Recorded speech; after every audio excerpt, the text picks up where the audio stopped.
ونصلی علی رسولہ الکریم اما بعد۔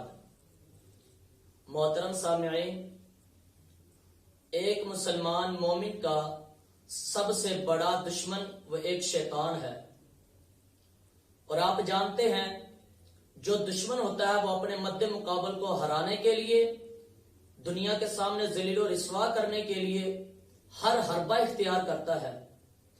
دن رات کی محنت اور کوشش یہی ہوتی ہے کہ کس طرح اس کو دنیا کے سامنے رسوا کیا جائے۔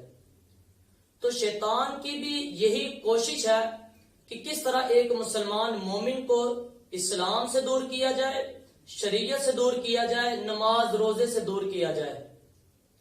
تو ان حربوں میں سے شیطان کا ایک حربہ یہ بھی ہے کہ ایک مسلمان کے ذہن میں وسوسے ڈالتا ہے، برے خیالات ڈالتا ہے۔ جس طرح کے صحیح مسلم میں روایت موجود ہے، نبی اکرم صلی اللہ علیہ وسلم نے فرمایا کہ یاتی شیطان احدکم، تم میں سے کسی ایک کے پاس شیطان آتا ہے اور تمہارے ذہنوں میں یہ خیالات اور یہ وسوسے ڈالتا ہے کہ زمین کو کس نے پیدا کیا ہے، آسمان کو کس نے پیدا کیا ہے، تو پھر جواب ملتا ہے اللہ رب العزت نے پیدا کیا ہے۔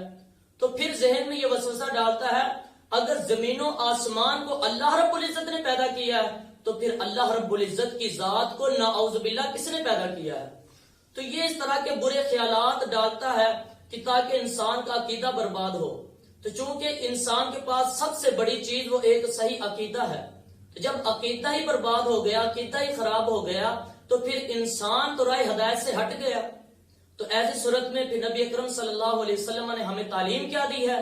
تو نبی اکرم صلی اللہ علیہ وسلم نے فرمایا جب کسی کے ذہن میں ایسے خیالات اور وسوسے پیدا ہونے لگے تو فوری پڑھے آمنت باللہ ورسولہ، میں اللہ اور اس کے رسول پر ایمان لے آیا ہوں۔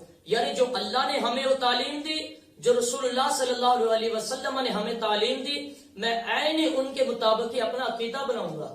اللہ رب العزت نے تعلیم کیا دی ہے؟ لم یلد ولم یولد، نہ مجھے کسی نے پیدا کیا ہے، تو لہذا فوری کہنا چاہیے آمنت باللہ ورسولہ۔ اسی طریقے سے نبی اکرم صلی اللہ علیہ وسلم نے دوسری روایت میں فرمایا کہ وہ فوری شخص یہ آگے سے تعوذ پڑھے اعوذ باللہ من الشیطان الرجیم، اور جب یہ تعوذ پڑھ کر کے یہ خیالات اور یہ جو برے وسوسے پیدا ہوتے ہیں ان سے اپنے آپ کو دور کر لے۔ اس لیے ہمیں بھی شیطان سے بچنے کے لیے، شیطان کے حملوں سے اپنے آپ کو بچانے کے لیے فوری آمنت باللہ ورسولہ اور تعوذ اعوذ باللہ من الشیطان الرجیم پڑھنا چاہیے۔ اور اسی طریقے سے بہت سارے لوگوں کا یہ سوال ہوتا ہے کہ مولانا صاحب جب ہم نماز میں ہوتے ہیں تو نماز میں ہمارے ذہنوں میں بہت زیادہ خیالات آتے ہیں، بڑے وسوسات آتے ہیں، تو اب ان سے کیسے بچا جائے؟ تو آئیے ان کے بارے میں بھی ہمیں نبی اکرم صلی اللہ علیہ وسلم کی تعلیم سے ہمیں رہنمائی ملتی ہے۔ چنانچہ ایک صحابی رسول حضرت عثمان بن ابی العاص رضی اللہ تعالیٰ عنہ، وہ آئے نبی اکرم صلی اللہ علیہ وسلم کے پاس اور عرض کیا رسول اللہ صلی اللہ علیہ وسلم، جب میں نماز میں ہوتا ہوں تو نماز میں بہت زیادہ وسواس آتے ہیں، تو ان سے میں اپنے آپ کو کیسے محفوظ رکھوں؟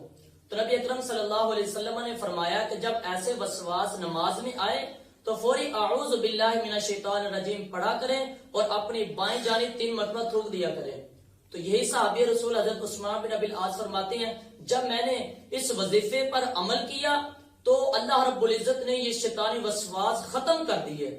تو اس حدیث سے ہمیں معلوم ہوتا ہے کہ ہم نماز میں ہوں یا نماز سے باہر ہوں، جب بھی ہمارے ذہن میں برے خیالات آئیں تو ہم فوری تعوذ پڑھیں اعوذ باللہ من الشیطان الرجیم، تو انشاءاللہ ہم شیطانی حملوں سے اپنے آپ کو محفوظ میں رکھ سکتے ہیں۔ اللہ رب العزت صدا اللہ ہم سب کو عمل کرنے کی توفیق